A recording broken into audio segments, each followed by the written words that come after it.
Hello and welcome to this month's lunchtime learning. It's 12:30 and as always we try to start on time, and hopefully as people come in to lunch they'll bring their lunches or drinks or just kind of joining us from their desk to learn a bit about three critical transferable skills. As we get started, some of you may be also listening to this on replay, so I thank you for taking the time to come back and watch it, though you weren't able to join us live. Today, we are talking about three transferable skills. And what are transferable skills? Unlike our hard skill sets, what most of us have expertise in, those transferable skills are typically what people refer to as soft skills. So they're things that you do every day, things that you utilize in all of your job functions, regardless of what level that you're in. You can take those skill sets and apply them to the next phase of your life. So they're skills that you acquire that are capable of being moved or conveyed into other areas. Some people think about the things that they do in their extracurricular activities or extracurricular lives. Those skills, project management, leadership skills that you may have in committees or organizations. You may not be a manager on your job, you may not be a director of your department. However, there are certain skills that you can acquire by participating in organizations or taking on leadership roles in organizations that can then be utilized in other areas. Now, let's disclaimer here. That's not to say that because you were a president of your local cookie baking club, that makes you automatically qualified to be president or the director of your department. No, but what I am saying is some of the skills that you learn by being president of your cookie baking club can be utilized and transferred into your work life. So let's get started. What are those three critical transferable skills? The way we'll go through this today is we will talk about those three skills. And if you have any questions or comments, feel free to tweet me at drqualls, and I'll flip back and forth between my Twitter feed to see if we've had any questions come in. You can also, if you've joined me on Hangouts on Air, you can type in questions that way. Or if you have questions that you want to talk about later after the broadcast, or again, if you're watching the replay, please feel free to email or tweet me. I'll put up my contact information at the end of the webinar so that you can get in touch with me. So let's get started. First of all, how many of you have struggled with identifying what those transferable skills are? How many of you have ever been in a role where you want to do something else, but you're not exactly sure how to get to that next level? You see the job description, you see the qualifications that are required on this job listing, but you don't necessarily see how it's completely aligned with what it is that you're doing now. That's where transferable skills come into play. We're going to talk about three of them.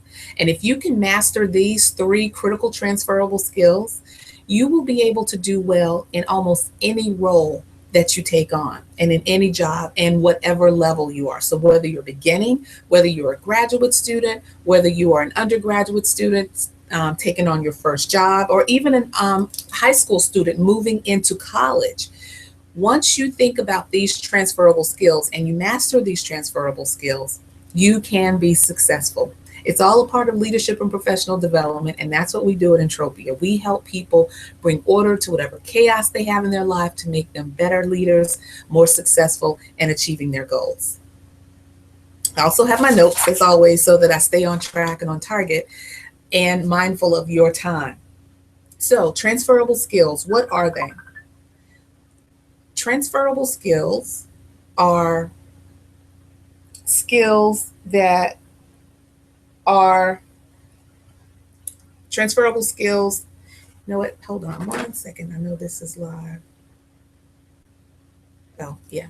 So transferable skills are those skills that are applicable in all fields and regardless of what area that you're in. It's not something that's discipline specific. Wherever you are, you can be in science, engineering, mathematics, or you can be an English major, you can be a history major, you can be anything. Transferable skills are not discipline specific.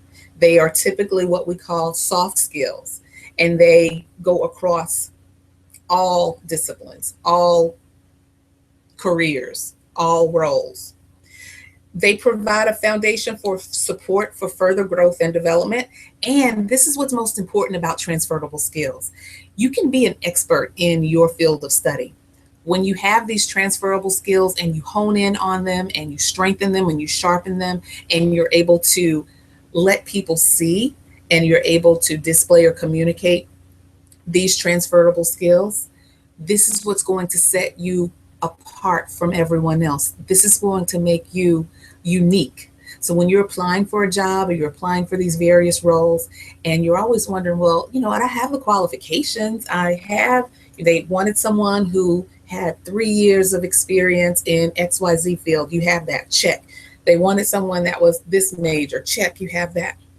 But what is it that's not allowing you to get these jobs? What is it that's not setting you apart?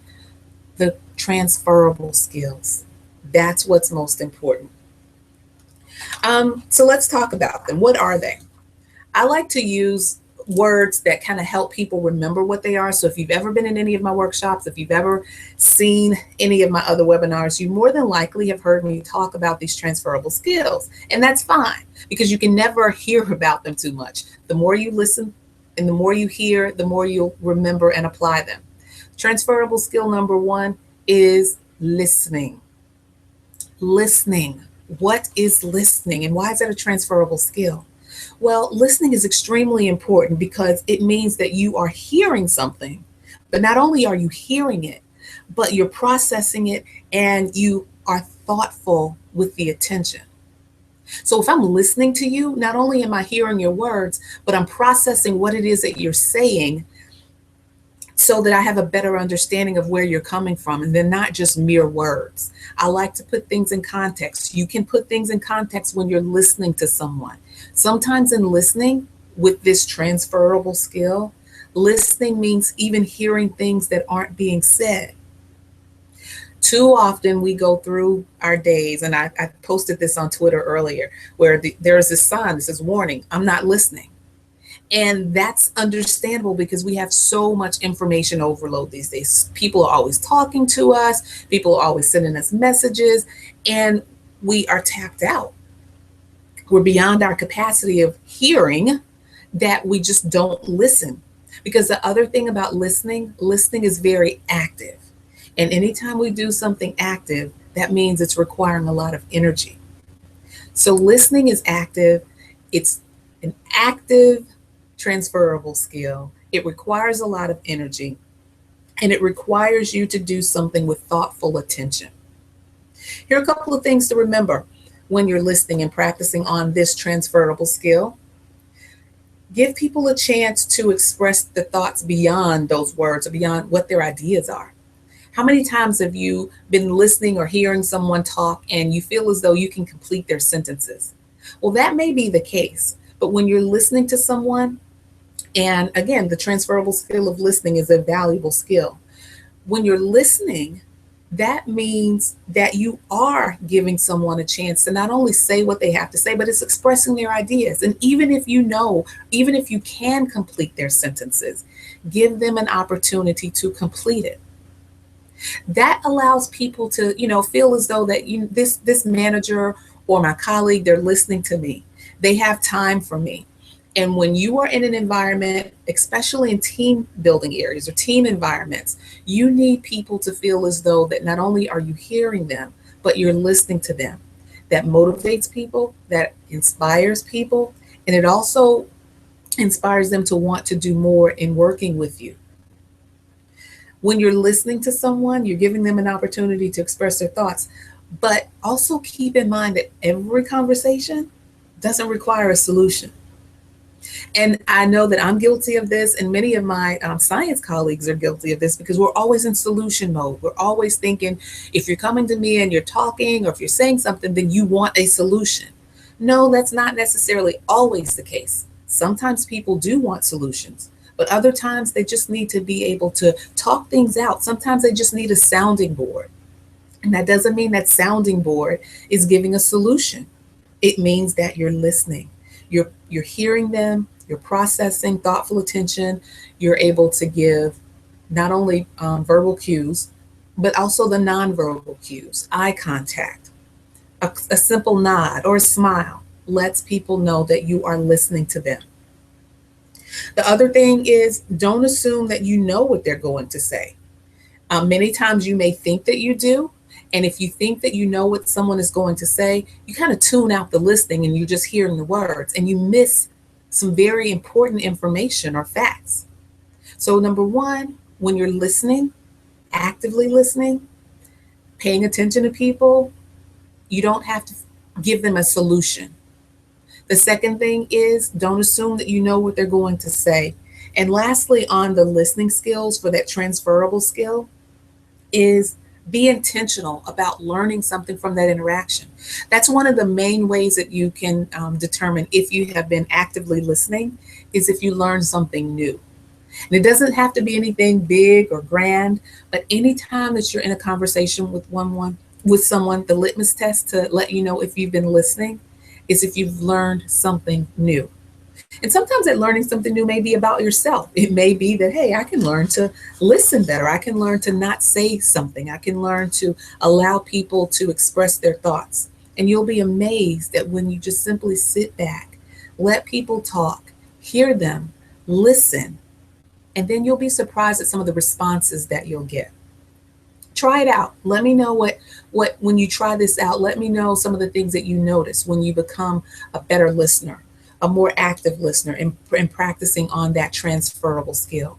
See, it doesn't matter what discipline you're in. I have to keep going back and saying it's not discipline specific. When you are a good listener, then you will definitely become a better team player in your work environments. The next transferable skill is leveraging. So, listening was really about the communication. Communication, not just being talking, but communication on the hearing and listening side.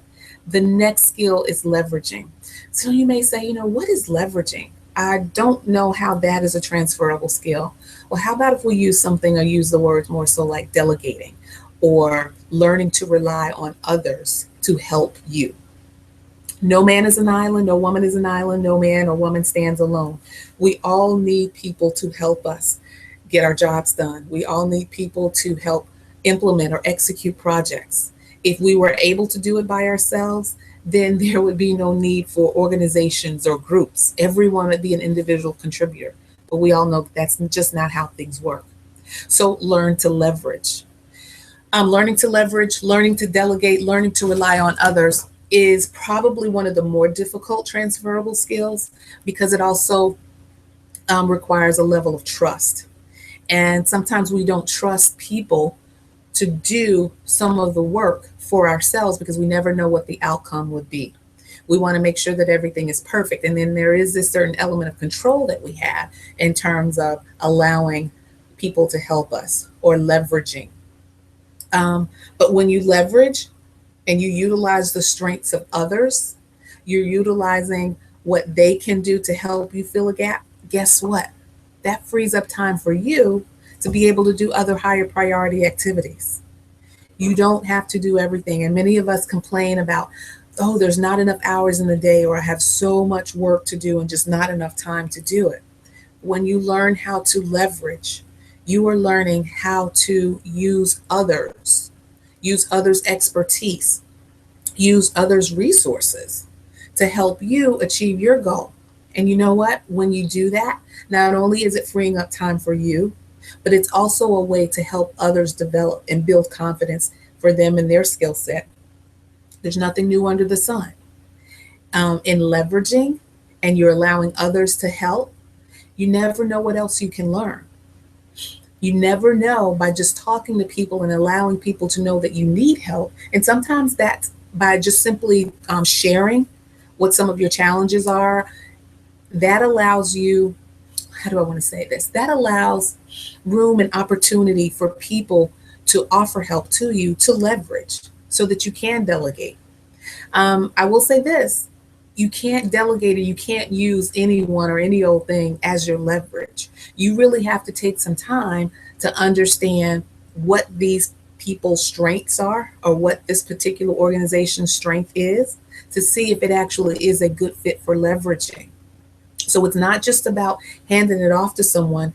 Even in developing the skill, it's about you taking the time and understanding how to identify, how to evaluate where someone's strengths or what an organization's strengths are so that it can better help you and you're leveraging. Maximize on lessons learned.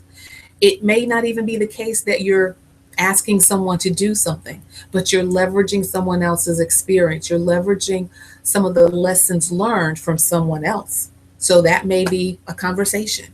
It may be you calling up someone and saying, hey, I noticed that you tried to do this. Can you tell me some of the things that you've learned? What are some of the successes that you learned from it? But also, can you share with me some of the pitfalls or some of the roadblocks that you've experienced? That's what leveraging is. It's going outside of your comfort zone and asking others for help, asking others to share the lessons that they have learned, and then using that information. That's where the leverage. Think about, like a little fulcrum or something that you may want to lift something, but you can't do it yourself. So you get you get another object, put it underneath, and then you can leverage it. How are you using others? How are you using other people's skill sets or other organizations' expertise to leverage to help you get what it is that you need? How are you utilizing your time, others' times, and knowledge to create win-win situations? Last thing about leveraging or delegating, as I kind of mentioned it a few minutes ago, is when you're delegating or when you're leveraging, particularly utilizing someone else, it's helping them grow. It's helping them to develop as well.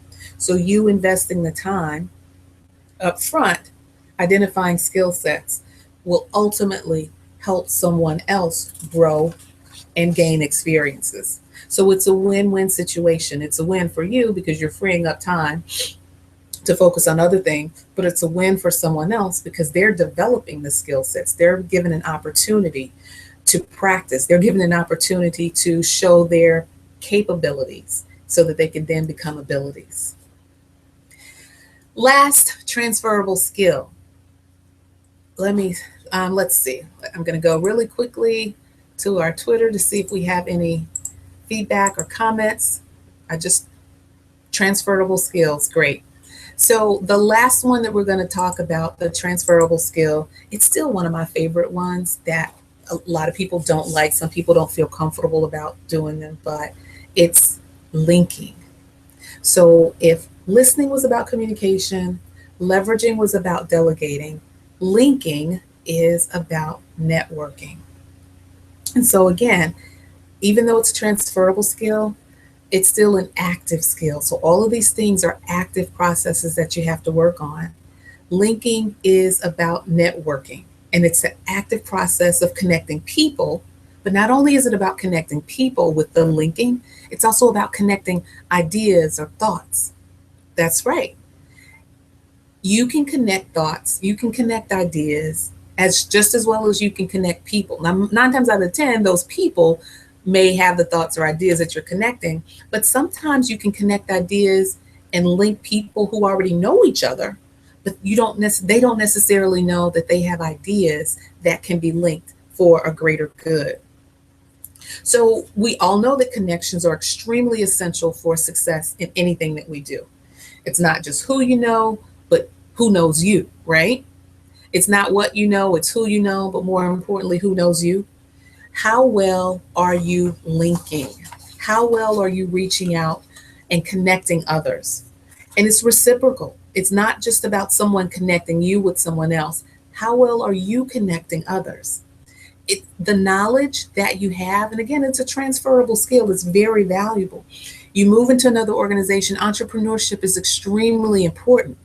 And a lot of things that come out of an entrepreneurial mindset is innovation and creativity.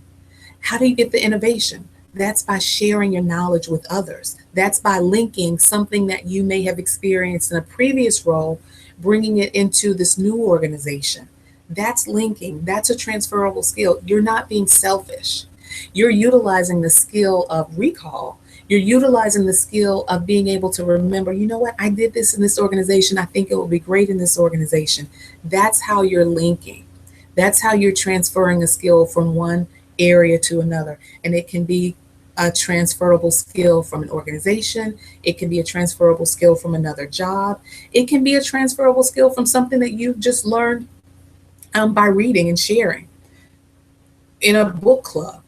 Transferable skills, again, I can't emphasize this enough, but transferable skills are not discipline specific. It's not about your technical expertise, it's about how you relate to others. That's what's transferable, because regardless of your discipline, regardless of your job, regardless of your level, let me repeat that, regardless of your level, you can be the CEO of a company or you can be an administrative assistant. All of these skills, linking, leveraging, and listening, are critical to our success.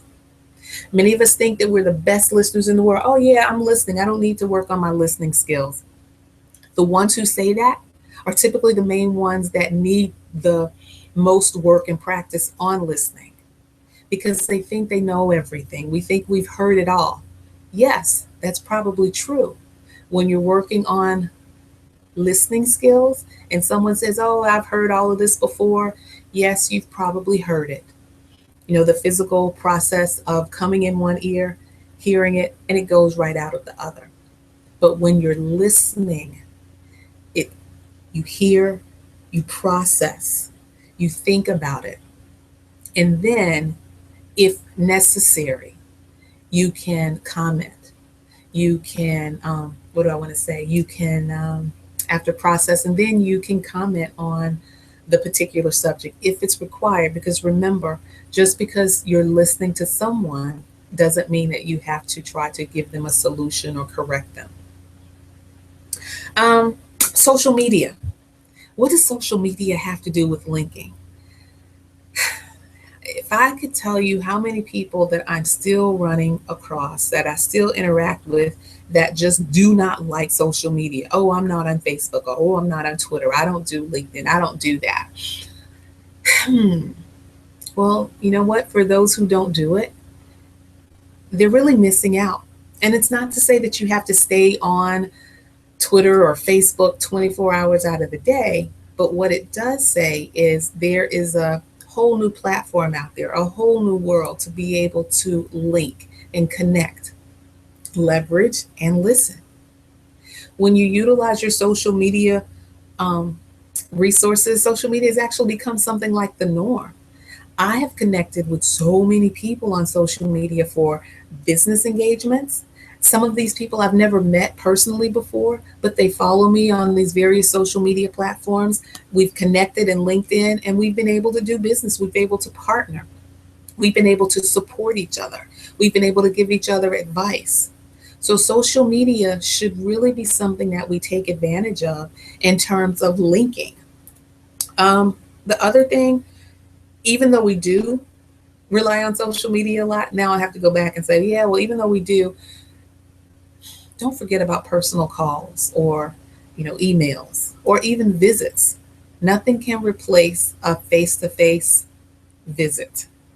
Human interaction is extremely important in linking. I was just talking with a client yesterday, and he's really challenged about getting this project under the way. And so I'm helping him to understand or draw out some of the steps that he has to do.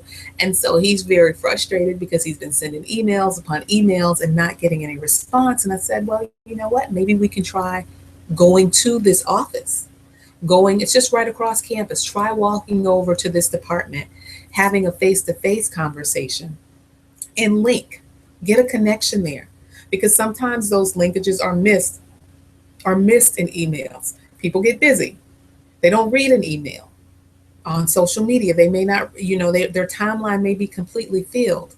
But when you're intentional about linking, you use those social media, you use the electronic media as a platform or as a tool, but sometimes you can't rely solely on those things. You have to do all of them in tandem sometimes, or a combination. Link, leverage, and listen. Those are our 3 transferable skills that we've learned at lunch today. How will you utilize those transferable skills? How will you listen more? How will you leverage more? How will you link more? Yes, it is a challenge. Yes, it requires energy. Yes, it requires commitment to do. But when you learn to do these things, they can be utilized in many, many, many different areas of your life. Doesn't matter what your job is. It doesn't matter what your academic discipline is. It doesn't matter what your specific technical experience is. And when I say technical, it's not just about a science or technology or engineering. Your technical skill could be finance, whatever your mastery is, whatever your area of expertise. Transferable skills transcend all of those things and can be applied wherever you are. Thank you for joining in today. We have come up on the end of our lunchtime, and I know many of you have to get back to doing whatever it is that you wanted to do or what you were doing. But I thank you for taking this time out of your schedule to help you. I do these as a resource, as a professional development resource for others, because all of us aren't able to go to a workshop or we aren't able to go to a conference. So these little workshops, these little webinars are informal, conversational, but I also invite you to contact me or follow up with me to learn more. Here's my contact information. Feel free to send me a direct email, mqualls@entropiaconsulting.com. Visit the website, give me a call. Please follow me on Twitter. I'm trying to be better about being an active tweeter. Yeah, a tweet. But also connect with me on LinkedIn. Begin to do the linking. The more we link, the more we can leverage. The more we leverage, the more we learn to listen. Thank you very much for joining in. And if you have any questions, please feel free to tweet them or email them to me. And until then, I will see you next month, September. Let's see, our next one is September the 21st. And I look forward to seeing you then. Have a great rest of the day and hope you had a great lunch. Bye now.